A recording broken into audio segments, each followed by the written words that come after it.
Did you know that for this movie, Andy Serkis was interested in returning to direct this movie, but was unable to do so due to his commitments to the movie Animal Farm, which is coming out next year. But he still was able to go on to provide the voice of the character Knull.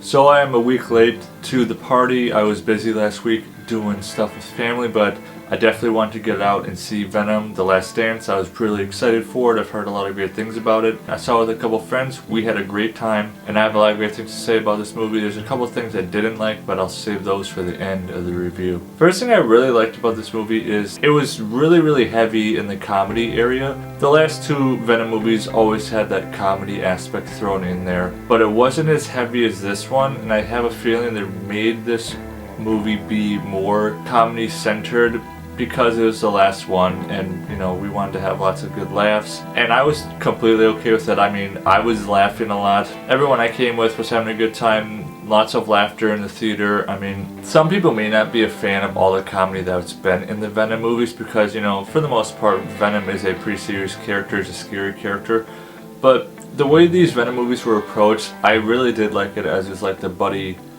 film. It was kind of there to distract us from the fact that we knew that things were not going to end well for Venom, so why not live in the moment right now, live it up, and have lots of great laughs. I really love the car ride scene with Martin and his family. That was a wholesome scene, but it was also hilarious. I was dying. My friend Desi was just dying next to me. With all the comedy going on, there was a couple moments in that scene where Eddie was really kind of taking time to reflect on his life and what could have been, and it was really poignant. Like there was a good mix there of laughable moments but also serious moments that really hit you where it hurt. There was lots of great action in this movie.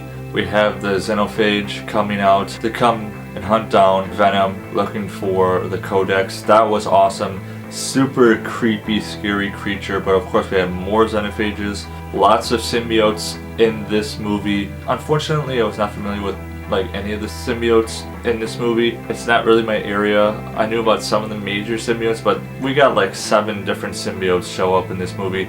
But it was awesome. The symbiote battle was my favorite action part of the entire movie. And that xenophage fight was a very long sequence, but that thing's unkillable, and then we had some more come in. I mean, it was a wild ride, man.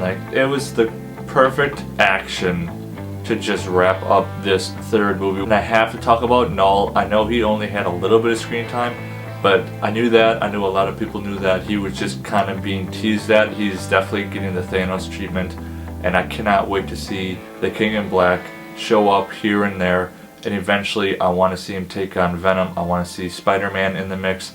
I don't know what other characters that we could get, but Knull is scary.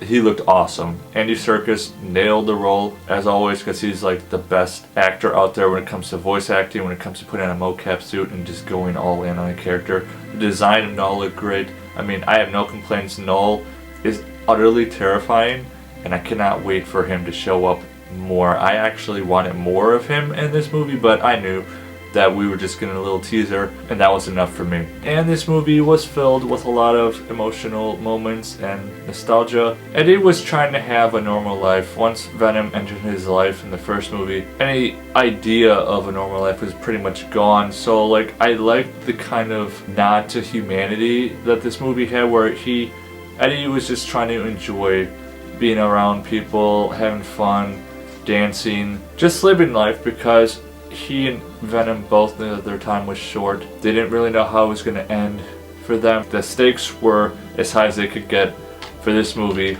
and this whole movie was just a wild roller coaster of emotions all the way until the end. And yeah, I really liked the nostalgia bit thrown in there at the end, where Eddie travels to New York.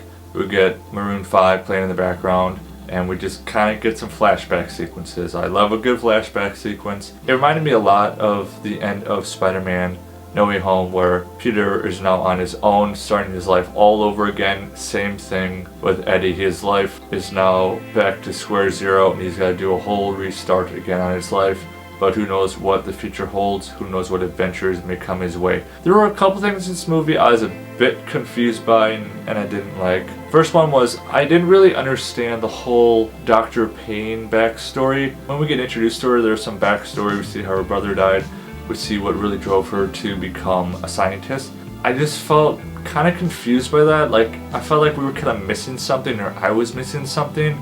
Like, was I supposed to know this character? With my, like, if it's a comic character, I'm not familiar with her. Like, was this backstory supposed to mean something? Was it going to build up into something bigger? Like, I felt like there was just something missing with this whole backstory. It also felt kind of random as well. Like, we get some random backstory for some random character. She didn't have a huge amount of screen time. She was just another one of the characters in the movie. And I was disappointed, honestly, that we didn't get Anne or Dan to show up in this movie. Like, I would have loved to see Anne just show up one more time and just have some really heartfelt, beautiful moments between Eddie and Venom, and maybe say goodbye or something. But for some reason, the director, Kelly Marcel, decided not to bring back Anne and Dan. For some reason, I think it would have made the movie a bit stronger. Other than that, this was a fun movie. This was a pretty good ending to the Venom trilogy. So for Venom: The Last Dance, I'm going to give it a 7 out of 10 Mudflaps. And remember to leave me a thumbs up and drop in the comments below. What are your hopes for the future of Venom? See you next time.